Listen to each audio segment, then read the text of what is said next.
Doctor सुधा कामकरिया देखते देखते 60 साल की हो गई, इस पर हम लोग विश्वास ही नहीं कर पाते हैं।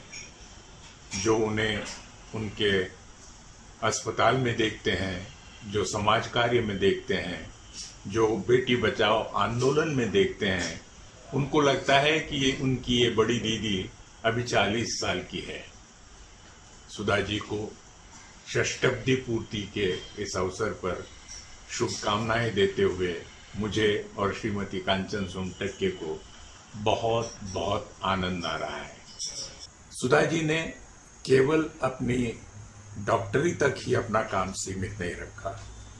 उजागर होने के नाते उन्होंने समाज को देखा, परखा, समाज का अध्ययन किया और जो भी समाज में कुनीतियां थी, अंधश्रद्धाएं थी और विशेषकर बेटियों के संगोपन के बारे में, बेटियों को बढ़ावा देने के बारे में जो भी नीति समाज ने अपनाई थी, उससे वो बहुत व्यथित हुई और इस कारण इस क्षेत्र को बेटी बचाओ, बेटी सिखाओ, बेटी पढ़ाओ, बेटी को आगे बढ़ाओ, इस कार्य को उन्होंने अग्रक्रम दिया और उस दिशा में बिल्कुल सतही स्तर से, गांव प्रदेश से लेकर घर मोहल्लों से उन्होंने काम शुरू किया।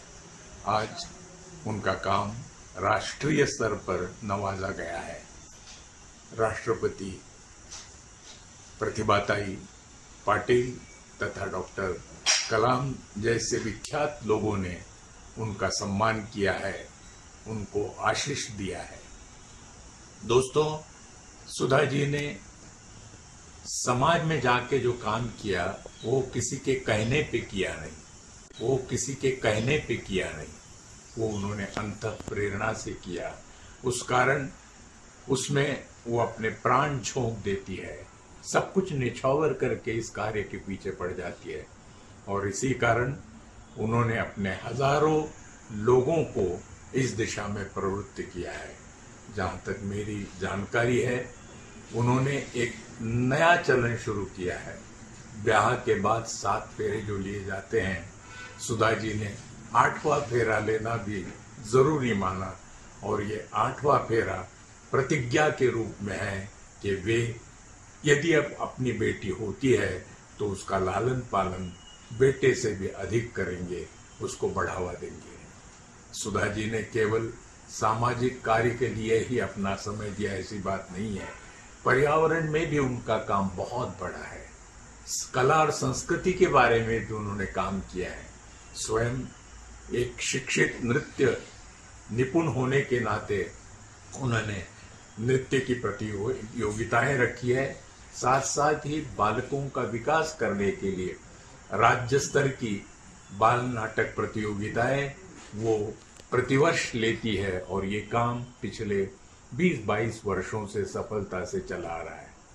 हमारा सौभाग्य था कि 2 वर्ष पूर्व ऐसे ही बाल नाटक के अंतिम दिन के समारोह में पुरस्कार वितरण में हम पहुंच पाए और हमने देखा 3 दिनों तक निरंतर ये बच्चों के नाटकों का यज्ञ मानो वहां सभागार में शुरू था। लोग आते हैं, जाते हैं, बच्चों की प्रशंसा करते हैं। बच्चे भी मतलब अपने ढंग से जितना भी अधिक दे सकते हो देने का प्रयास करते हैं। सभी सहभागी दल सुधा जी तथा उनके साथियों की प्रशंसा करते हैं कि जिस तरह से वो बच्चों की देखभाल करते हैं, सुविधाएं देते हैं, प्रदर्शन के लिए जो भी चाहिए वो वहाँ उपलब्ध करा देते हैं और बच्चों की प्रशंसा में आगे बढ़ने के लिए उनको सहायता देते हैं। इस अवसर पर एक बार फिर से मैं स्वयं और श्रीमती कांचन सोनटक्के उनके कार्य को हार्दिक बधाई देते हैं और उनके अगले काम के लिए और उनके दीर्घायु के लिए शुभकामना करते हैं।